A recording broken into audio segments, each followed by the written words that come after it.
चलिए सीधे आपको भोपाल लिए चलते हैं। भोपाल में बीजेपी की प्रेस कॉन्फ्रेंस शुरू हो गई है। आपको लाइव तस्वीरें दिखाते हैं। प्रेस कॉन्फ्रेंस में मीडिया कर्मियों से बातचीत कर रहे हैं। सभा में जो घटनाक्रम हुआ वो सिर्फ एक संसदीय प्रक्रिया नहीं थी, बल्कि देश की आधी आबादी से जुड़ा हुआ एक महत्वपूर्ण विषय था।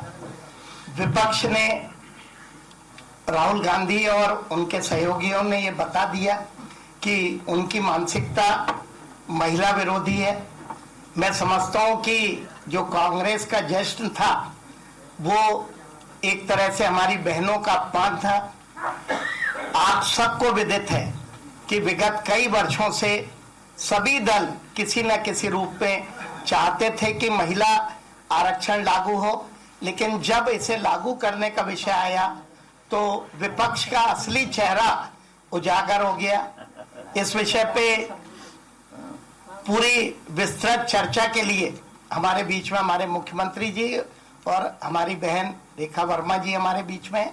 मैं आशीष जी से अनुरोध करूंगा कि डिटेल में वो बताएं। जो विषय की शुरुआत थी मैंने आपके बीच में कर दी। धन्यवाद। धन्यवाद माननीय अध्यक्ष जी। और अगले क्रम में मैं हमारी राष्ट्रीय उपाध्यक्ष आदरणीय श्रीमती रेखा वर्मा जी से आग्रह करता हूँ, कृपया संबोधित करें। धन्यवाद हमारे मीडिया के प्रभारी। आज इस प्रेस कॉन्फ्रेंस में हमारे बीच में उपस्थित है हमारे इस राज्य के हमारे बहुत ही कर्मठ और मेहनती हमारे मुख्यमंत्री माननीय श्री मोहन यादव जी हमारे बीच में उपस्थित, जिनका उद्बोधन आप सुन रहे थे, ऐसे हमारे प्रदेश अध्यक्ष श्री हेमंत खंडेलवाल जी हमारे बीच में उपस्थित, हमारी सभी महिला जनप्रतिनिधि, हमारी पार्टी के पदाधिकारी और नारी शक्ति बंधन अधिनियम के विषय पे आज हम सब लोग इस कॉन्फ्रेंस में आपके बीच में अपनी बात रखने के लिए उपस्थित हुए हैं।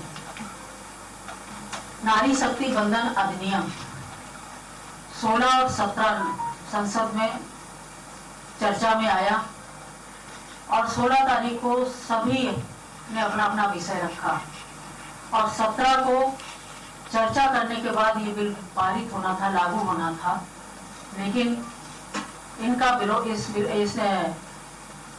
नारी शक्ति बंधन अधिनियम का विरोध विपक्ष ने किया। 70 साल से इस देश की नारी अपने अधिकार की लड़ाई लड़ रही थी। निरंतर ये प्रयास कर रही थी कि 33% जो आरक्षण है वो महिला शक्ति को मिलना चाहिए और इसके लिए लगातार प्रयास कर रही थी विभिन्न माध्यमों से। और जब सरकार बनती थी और उस सरकार के बनने के बाद में महिला शक्ति को उम्मीद जागती थी कि इस बार शायद महिला शक्ति का अधिकार उसको मिलेगा, लेकिन ऐसा समय 60 साल बीत गया। सत्ता में लोग आए, सरकार का पूरा उपयोग किया, लेकिन महिला शक्ति की मांगों को उन्होंने पूरा नहीं किया और इस पे ध्यान भी नहीं दिया। लेकिन लगातार हमारी महिला शक्ति अपनी मांग कर रही थी, अपने अधिकारों की लड़ाई लड़ रही थी। जब हम बात करते हैं देश की, तो देश में 50% आबादी हमारी महिला बहनों की है और 50% आबादी होने की वजह से हमें जो हमारे अधिकार हैं उनको मिलना चाहिए था। और लगातार देश के प्रधानमंत्री जी और गृह मंत्री जी लगातार प्रयास कर रहे थे कि देश की महिलाओं को उनका अधिकार मिले और वो भी ग्राम पंचायत से लेके हमारी विधानसभा और लोकसभा में उनकी भागीदारी बढ़े, लगातार प्रयास कर रहे थे। लेकिन 2023 में जब ये बिल संसद में आया तब केवल विपक्ष ने इसलिए इसका समर्थन किया था क्योंकि सितंबर 2023 के सितंबर महीने में ये बिल आया था और लोकसभा का चुनाव था, तो इसलिए विपक्ष के नेताओं ने, चाहे वो कांग्रेस हो, टीएमसी हो, डीएमके हो, सपा हो, इन सारे लोगों ने इसका समर्थन किया। लेकिन जब विषय ये आया निकल के कि जब इसको लागू कराने का विषय आया 17 अप्रैल और 18 अप्रैल को हम संसद में इसको फिर से लाए और इस पे सभी दलों को विधिवत चर्चा करने का मौका मिला और इसका जवाब भी हमारे देश के प्रधानमंत्री जी ने, जो विपक्ष के विषय आए निकल के, उसकी एक एक बिंदु पे हमारे गृह मंत्री जी ने और हमारे देश के प्रधानमंत्री जी ने उन विषयों को रखा। लेकिन विपक्ष ने अपना मन बना लिया था कि ये नारी शक्ति का जो उनका अधिकार है उनको ना मिले, उसके लिए निरंतर वो प्रयास कर रहे थे। लोकसभा में चर्चा में बात निकल के आ रही थी कि वो इसका विरोध करेंगे, और लास्ट में जब वोटिंग हुई तो उन्होंने विरोध किया। जब ये विपक्ष के दल, चाहे कांग्रेस हो, चाहे टीएमसी हो, चाहे डीएमके हो, चाहे हमारी सपा हो, ऐसे ये दल जब मंचों पे होते हैं तो महिलाओं की सशक्तिकरण की बात करते हैं, लेकिन जब राजनीति करने की बात आती है, अधिकारों की बात आती है, तो ये हमेशा पीछे हो जाते हैं। आज पूरे देश की महिलाओं में आक्रोश है, दुखी है, परेशान है।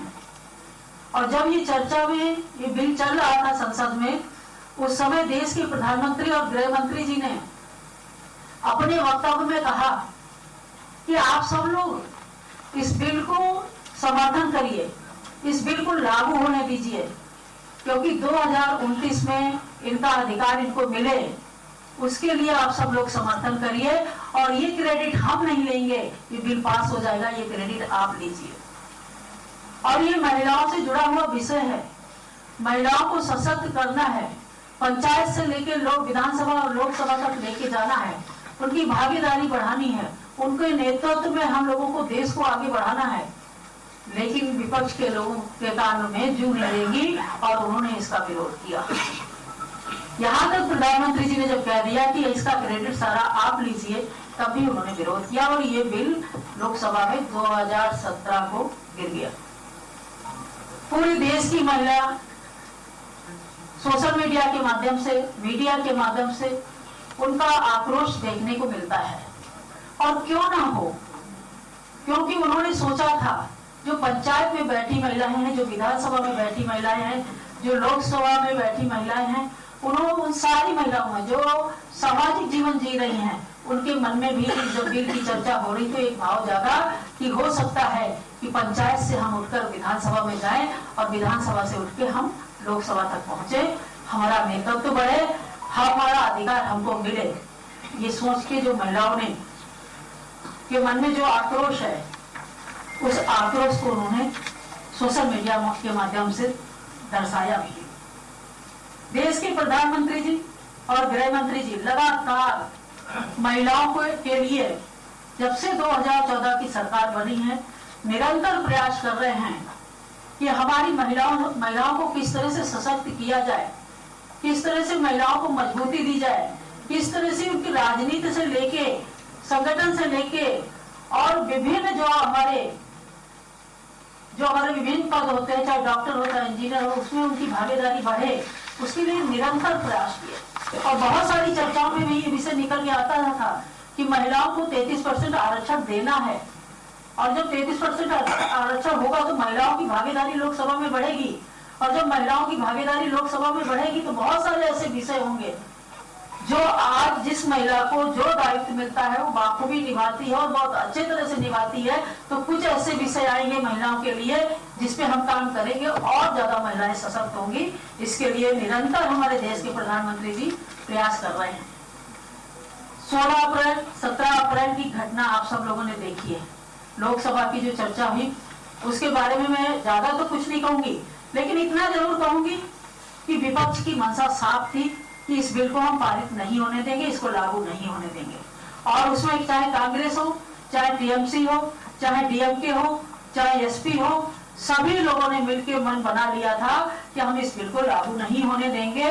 और प्रधानमंत्री और गृह मंत्री जी ने अपने वक्तव्य में ये भी कहा कि कांग्रेस के हमारे जितने वरिष्ठ नेता हैं, हमारे टीएमसी के वरिष्ठ नेता हैं, हमारे एसपी के बड़े वरिष्ठ नेता हैं, हमारे डीएमके के वरिष्ठ नेता हैं, मैं उनसे ये कहना चाहता हूं कि इस बिल का समर्थन करो, क्योंकि ये महिलाओं के हक की लड़ाई है, इसमें आप सहयोग करिए और पूरा क्रेडिट आप लीजिए। इसकी भी चर्चा उन्होंने की। ये महिला के अधिकार की बात थी। आप सभी लोग इस बिल का समर्थन करिए, ये बार बार हमारे एचएम साहब ने और प्रधानमंत्री जी ने अनुरोध किया। नारी की अधिकार की लड़ाई की सारा क्रेडिट प्रधानमंत्री जी बार बार अपने वक्तव्य में कह रहे थे कि सारा हमारे विपक्ष के नेता ले जाए, हमको नहीं चाहिए, लेकिन फिर भी इन्होंने बिल में हमारा समर्थन नहीं किया।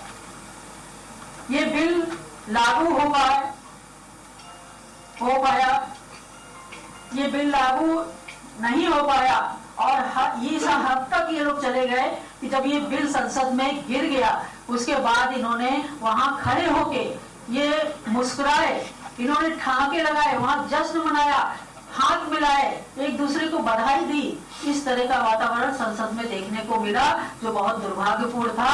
नारी शक्ति इस चीज को कभी माफ नहीं कर पाएगी जिन्होंने इसका बिल का विरोध किया है। कांग्रेस की कथनी और करनी में बहुत फर्क है। जब 2023 में ये बिल आया था, सितंबर के महीने में ये बिल आया था और 2024 में लोकसभा का चुनाव था, तब इन्होंने इस बिल का समर्थन किया और आज उसी बिल को लागू करने में इनका विरोध पूरा दिखा। और बात करने के बाद में बार बार संसद में ये बात आ रही थी कि ये विषय को हमें कोट करना है, मुझे इसके बारे में बताइए। बराबर हमारे गृह मंत्री जी और प्रधानमंत्री जी बता रहे थे, लेकिन उनको समझ में नहीं आया था क्योंकि उन्होंने माइंड सेट कर लिया था कि इसका विरोध करना है। और नारी शक्ति बंधन अधिनियम का विरोध तो किया ही किया। 14 में जब सरकार बनी, देश की बहुत पुरानी मांग 370 धारा हटाई जाए, राम मंदिर बनवाया जाए, 3 तलाक जैसा विषय, जब ये सारे विषय संसद में आए तो इन्होंने उसका भी विरोध किया। अगर हम महिलाओं के लिए कोई कदम उठाते हैं तो ये लोकसभा में विरोध करते हैं, अगर हम देश के लिए कोई कदम उठाते हैं तो ये विरोध करते हैं। और इन्होंने जो हमारे महिला सशक्तिकरण के लिए भी विषय उठाया गया उसमें भी उन्होंने विरोध किया। आज मैं आप सबके बीच में ये जरूर कहूंगी कि देश की आधी आबादी इन्हें कभी माफ नहीं करेगी। और मैं आपको बताती हूँ जिस तरह से महिलाओं में आक्रोश है, जिस तरह से महिलाओं में आक्रोश है और महिलाएं, क्योंकि हिंदुस्तान की महिलाएं जवाब देना जानती हैं और जो आगे चुनाव आने वाला है उसमें हमारी महिलाएं ये विपक्ष के नेताओं को जवाब देंगी। ये हमारी देश की महिलाओं ने ठाना है। मैं क्योंकि अभी हमारे मुख्यमंत्री जी बोलेंगे तो वो सारे विषय को रखेंगे, जो मुझे विषय रखने थे मैंने वो आपके सामने रखे हैं। मैं हृदय से आप सबको धन्यवाद देती हूँ कि इतने कम संख्या में आप सब लोग यहाँ उपस्थित हुए। हृदय से पूरे हैं कम समय। देखिए, ये तो बहुत अच्छी बात है कि हमारे मीडिया भाई जो हम लोगों को किसी भी फील्ड में हो पूरा सहयोग करते हैं और समय पे आके हमें भी समय पे आने के लिए मजबूर करते हैं। तो मैं हृदय से आपका धन्यवाद देती हूँ। जय हिंद, जय भारत। धन्यवाद। देखिए, भोपाल की पत्रकारिता की एक पहचान है कि ये शब्दों से बढ़ के भाव को पहचान लेते हैं, तो आपका बहुत आभार। इससे पहले कि मैं माननीय मुख्यमंत्री जी को उद्बोधन के लिए, संबोधन के लिए आमंत्रित करूं, 1-2 मिनट की छोटी सी क्लिपिंग जो हमारे देश के यशस्वी प्रधानमंत्री जी की संसद के उद्बोधन की है, मैं आग्रह करता हूं उसको चलाएं। उसके बाद सीधे माननीय मुख्यमंत्री जी को आग्रह करूंगा। हमें भ्रम में न रहे कि हम देश की नारी शक्ति को हम कुछ दे रहे हैं, जी नहीं, उसका हक है। हमने कई दशकों से उसको रोका हुआ है, आज उसका प्रायश्चित करके हमें उस पाप से मुक्ति पाने का यह अवसर है।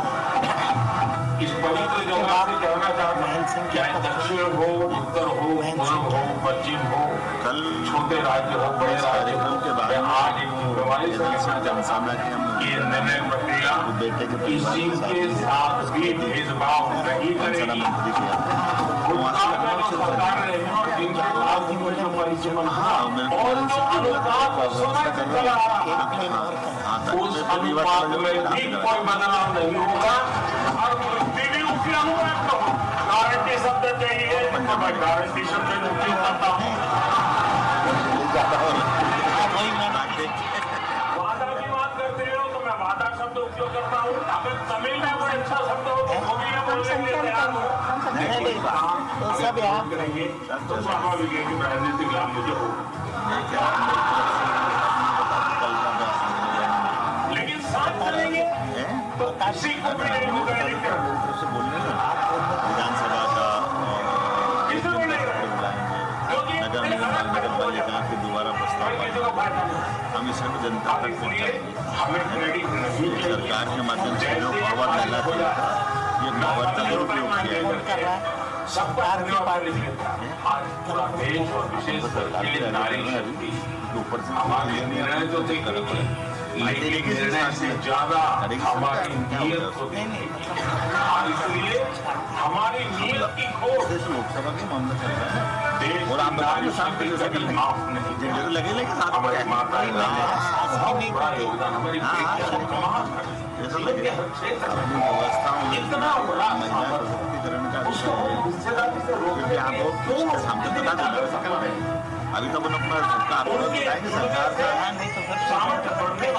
वो सब कागज बनवा अपील करने आया एक ही बात है। इसको राजनीति के तराजू से मत तोड़िए, ये राष्ट्र हित का निर्णय है। धन्यवाद। और अब मैं अंतिम चरण में प्रदेश के लोकप्रिय मुख्यमंत्री, जिनके नेतृत्व में नित नए महिला सशक्तिकरण के आयाम मध्य प्रदेश ने स्थापित किए हैं, ऐसे आदरणीय डॉक्टर मोहन यादव जी को आग्रह करता हूं, कृपया संबोधन करें, प्रारंभ करें। आज की इस प्रेस वार्ता में आप सबका स्वागत है।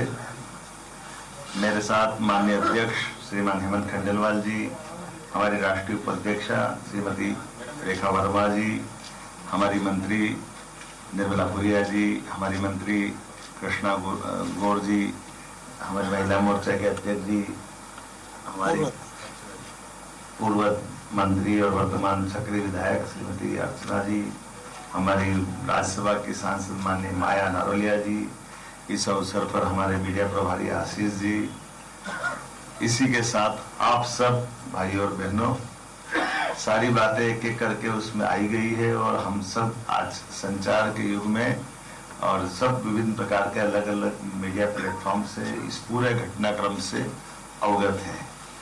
ये भी सही है कि जो घटनाक्रम अपने इस लोकतंत्र के अंदर एक बहुत निर्णायक दौर तक पहुंच गया था, हम सब कमोबेश उस घटना को, घटना के कारण को, घटना को घटने से दुर्घटना में बदलने वाले लोगों को सबने गौर से देखा है।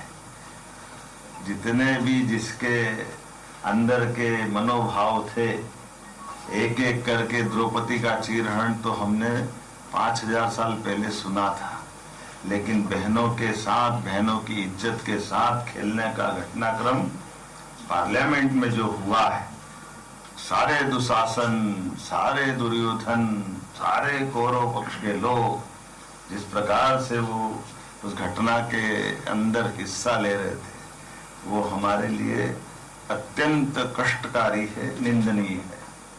मैं आज के इस अवसर पर बहनों की मौजूदगी में बोलना चाहूंगा। माननीय प्रधानमंत्री जी ने जो निर्णय लिया था, माननीय गृह मंत्री जी प्रस्ताव को बन करके जिस ढंग से उस बात को लेकर के छोटी छोटी बात प्रारंभ से हर बार जैसे कि होता आया है, थोड़ा सा बड़ा मन करके माननीय मोदी जी ने तो सभी को खुला पत्र भी लिखा था कि इस मुद्दे पे हर दल के लोग हर प्रकार के प्लेटफॉर्म से कहीं कोई बाल बराबर भी बाकी नहीं रह जाइए कि कोई किसी में कहे कि भाई हमको लिखित में नहीं दिया, हमको बोला नहीं, हमको बताया नहीं, हमसे चर्चा नहीं की। जिस अधिनियम पे 2023 में सबने यूनानिमस होकर के पहले एहसास कराया था कि हाँ, इस महिला आरक्षण के मसले पे हम सब साथ हैं, पलटू राम पलटी खा गए। क्यों? क्योंकि यह अवसर परस्ती का सर्वोच्च उदाहरण पेश कर रहे थे। 23 चुनाव की तरफ जब थे तो तुरंत तैयार हो गया। अब चुनाव की बेला जब 3 साल बाकी है तो फिर उसमें अपनी अवसर परिस्थिति का रास्ता ढूंढ करके कितना गंदा खेल खेला, कभी सुन करके, देख करके, विचार करके भी अपने आप पे अपोजिशन के लोगों पे घृणा आती। कहाँ उत्तर दक्षिण का झगड़ा है? किसने कह दिया उत्तर दक्षिण का झगड़ा है? लेकिन अपने चुनाव जीत को लेकर डीएम की पागल हो गई। जिस ढंग से वो विषय ले जा रहे हैं, ऐसा लग रहा है कि वो इस लोकतांत्रिक ढांचे के बारे में क्या विचार कर रहे हैं। ये कोई घृणित मानसिकता नहीं, ये अलगाववादी मानसिकता है। मैं इसकी कटु शब्दों में निंदा करता हूं। दूसरे, तीसरे, चौथे, हर कोई अलग अलग प्रकार से अपनी पूरी घटना का तमाशा बनाने पे तुले। एक बड़ी बहन, बड़ी नारी हूं, लड़ सकती हूं, लड़ नहीं सकती हूं। नारियों के किस्मत का फैसले को सत्यानाश करके तुमने उनको दुरावस्था में डालने का पाप किया। वो पाप जो उनके राजीव गांधी जी के काल में हुआ था, जब सुप्रीम कोर्ट से निर्णय हुआ 3 तलाक का। ये वही परिवार है जिस परिवार ने विषबेल की तरह सदैव लोकतंत्र में सबका माखोल उड़ाया। ये उसी की कल आगे की कड़ी है। जब बहनों को अधिकार मिलने की बात आई तो अपने कुतर्कों के बलबूते पर किंतु परंतु लगाते लगाते जिस प्रकार से लज्जित करने का काम किया, नारी ने नारी को अपमानित करने का बहुत गंदा खेल खेला हम सबके सामने, और बड़े मुस्कुरा मुस्कुरा कर। पता नहीं अंदर की आत्मा क्या कह रही थी। भारत में बात हो रही थी कि अमेरिका में हो रही थी, बहुत कष्ट के साथ बोलना पड़ेगा। ये जो भाव थे अंदर से, और क्या क्या शब्द और किसे शब्द बोल करके बोली जा रही थी बात। कितनी छोटी छोटी बातें। अगर 1971 में 55-54 करोड़ की आबादी थी, तो वो सीटें अगर आज 140 करोड़ के बाहर अगर हो जाएगी तो उनको नहीं बढ़ेगी इस अनुपात में। बच्चे को भी मालूम है कि जो आबादी 1971 में थी परिसीमन में, वो स्वाभाविक रूप से बढ़ना चाहिए, और बढ़ेगी तो सीटें भी बढ़ेगी, और सीटें बढ़ेगी तो कौन से राज्य की घटेगी। इसी सावधानी को लेकर के माननीय गृह मंत्री जी ने कदम कदम पर पूरे जवाब देने के पहले बीच बीच में हर बात स्पष्ट करते गए। कोई झूठ मत फैलाओ, कोई गलत मत बोलो, कोई कंफ्यूजन मत करो, उत्तर दक्षिण का भाव फालतू की बात। तमिलनाडु, कर्नाटक, केरल, आंध्र, क्या डराने का काम किया, लेकिन उन्होंने वहां भी स्पष्ट किया कि सीटें बढ़ रही है, कोई सीटें नहीं घट रही है। जो अनुपातिक परसेंटेज है वो परसेंटेज भी बढ़ रहा है। हर चीज स्पष्ट करने के बाद भी कोई सोए को जगाया जा सकता है, लेकिन जान करके जो आंख नीचे उसको कैसे जगा सकते, ये उसके उदाहरण है। लगातार उसी माहौल बनाते हुए पूरी बात का जैसे यूनानिमस तय कर लिया था कि हम बहनों को हक नहीं देंगे, और ये एक बार नहीं हुआ है। ये परंपरा, हर वो बात जो ये बोल रहे हैं, जो माननीय अमित जी ने भी कहा हमारे सबके सामने कि 2014 के पहले जिस आरक्षण की बात अभी कर रहे हैं, 14 के पहले क्यों नहीं कहते थे। बंद आरक्षण, जातिगत जनगणना करने का पाप किसके सिर पे है? किसने बंद किया था? कांग्रेस ने बंद किया जातिगत जनगणना। और ऐसे में हर वो प्रश्न, जिस प्रश्न के बलबूते पर, जो प्रश्न के उत्तर वो वर्तमान सत्तारूढ़ दल से मांग रहे थे, वो अपनी आत्मा से मांगे तो उनको अंदर का पाप दिख जाए। लेकिन अंदर का पाप देखने के बजाय उनने बाहर का जो वितंडावाद बनाया है, उस वितंडावाद का पूरा देश आज दुखी है। निंदनीय व्यवहार से, एहसास से हम सब इस बात के लिए वाकई माननीय प्रधानमंत्री जी के शब्दों में कि आप संख्या बल में आप 2/3 हम आज नहीं हैं, लेकिन 100% बहनों के दिल को दुखाने के लिए देश इनको कभी माफ नहीं करेगा। ये बात सही है। इसलिए अब मैं इस पे और ज्यादा न बोलते हुए, सारे प्रेस की बातें आप तक आ गई। अब हमारी बात, चूंकि सबसे बड़ी अदालत जनता की होती, सबसे बड़ी पंचायत जनता की होती, इसलिए पूरे देश के अंदर हमारे सरकार के माध्यम से, हमारी पार्टी के माध्यम से, समाज के माध्यम से, सभी प्रकार के आपके मीडिया के बंधुओं के माध्यम से ये बात जन जन तक पहुंचाने का निर्णय हुआ।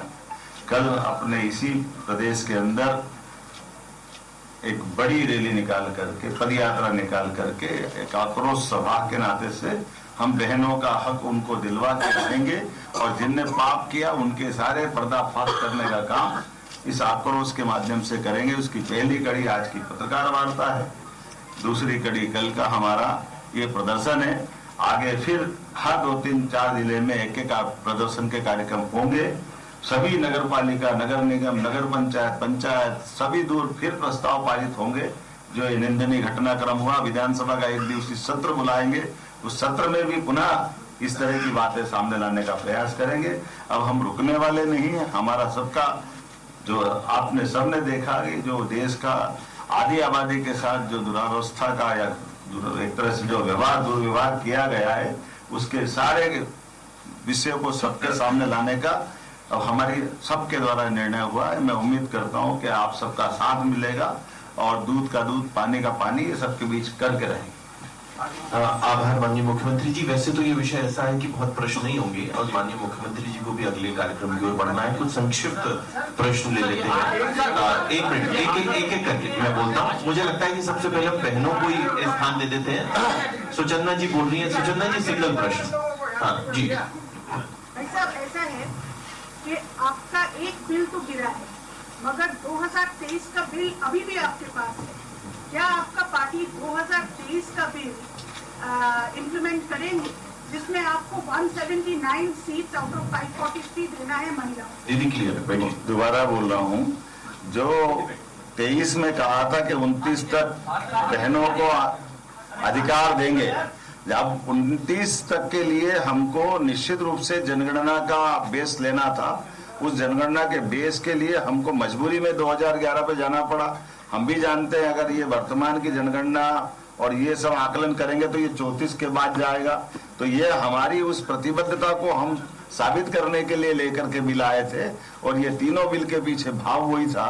लेकिन जैसा मैंने कहा कि इनको ना अटल जी की सरकार में देने की इच्छा थी, ना मनमोहन सिंह की सरकार में तो पेश ही नहीं कर पाए थे।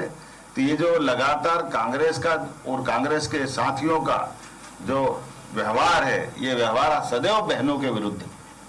विजय बघेल, भास्कर डिजिटल। कांग्रेस के सम्मेलन में कहा कि जब सरकार तब उस समय के धुरंधर मंत्रियों ने 31% महिला आरक्षण के बिल का मजाक उड़ाया। उन्होंने कहा था घर में किचन में रहने वाली महिलाएं बाहर आएंगी। देखो, ये अंदर का सच सामने आता है। हम नहीं बोल रहे, तो कांग्रेस की नेत्री बोल रही है और ये कांग्रेस की बहन वो नहीं बोल रही है। आरिफ मोहम्मद साहब ने राजीव गांधी की सरकार में 3 तलाक के मसले पर सबके सामने ये विषय उठाया था कि ये विषय दुनिया में कई मुस्लिम देशों के अंदर भी 3 तलाक नहीं था, लेकिन राजीव गांधी प्रोग्रेसिव कह रहे थे उस समय। तो कंप्यूटर का युग आया था, पता नहीं क्या क्या बहुत बातें हुई थी, लेकिन तब भी कट्टरपंथियों के आगे झुककर हुए बहनों के साथ जो अन्याय का काम किया था, ये उसी बातों की पर्दे खोल रही है हमारी कांग्रेस की नेत्री, और इसका जवाब कांग्रेस को देना चाहिए। अनुराधा जी का प्रश्न जी। सर, क्या बिल खारिज होने के बाद जो एनडीए है वो अपनी ही पार्टी में 33% आरक्षण महिलाओं को देगी? आपकी जानकारी के लिए हमारी पार्टी ने जब से विषय उठाया था, हमारे संवैधानिक व्यवस्था में जहाँ जहाँ भी हमारी पार्टी की व्यवस्था, हम उसमें आरक्षण पे काम करते हैं। मनोज सिंह, अभी 2 स्थानों पर चुनाव है, पश्चिम बंगाल और तमिलनाडु। आप भी पश्चिम बंगाल से लौटे हैं और वहाँ तो महिला नेत्री मुख्यमंत्री रही है टीएमसी की, लेकिन उन्होंने अपने प्रचार का तरीका भी बदला और ऐसा लग रहा है कि वो आपका जो परिसीमन का मुद्दा है उसको उठाकर जनता के बीच इसको कैसे आप ठीक करें? देखिए, ये शुरू से भ्रम की राजनीति करते हैं और इसीलिए महिला आरक्षण भूल करके परिसीमन की बात ला करके, अगर आरक्षण लगेगा तो 33% लगेगा तो परिसीमन तो उसके अंदर की अंडरस्टूड बात थी, लेकिन जान करते जैसे मैंने कहा इनको महिला आरक्षण देना ही नहीं था, इसलिए इस तरह के भ्रम को खड़ा करके ये बच के भागने का तरीका था। मृगेंद्र सिंह जी, 33% आरक्षण तो लागू कर रहे हैं, तो क्या मंत्रिमंडल में अधिकारियों की पदस्थापना मंत्रिमंडल में 33% महिलाओं को और जो फील्ड पदस्थापना होती है अधिकारियों में, क्या इसको लागू करेंगे? देखिए, हमारा राज्य एकमात्र राज्य है जिसकी 17 कलेक्टर महिला हैं। ये हमारा राज्य है। जो हमारा ब्लाइंड संभाग आयुक्त है, लेकिन कोई बात नहीं, दिव्यांग है, हमने उसको मैदानी पोस्टिंग दी, कलेक्टर भी बनाया। हमारे राज्य के 10 से ज्यादा जिले ऐसे हैं जहाँ एसपी भी महिला है, कलेक्टर भी महिला है। हमारा एक संभाग ऐसा है, एसपी, कलेक्टर, संभाग आयुक्त, जिला पंचायत, जनपद पंचायत सब बहने हैं और कुछ ही। मुझे लगता है कि बहुत धन्यवाद के बाद धन्यवाद सब बाहर में आमंत्रित है। 11 बजे स्थल का अवलोकन करने के लिए माननीय अध्यक्ष और सभी नेतृत्व जाएगा। आप सभी साथी उसके कवरेज के लिए धन्यवाद।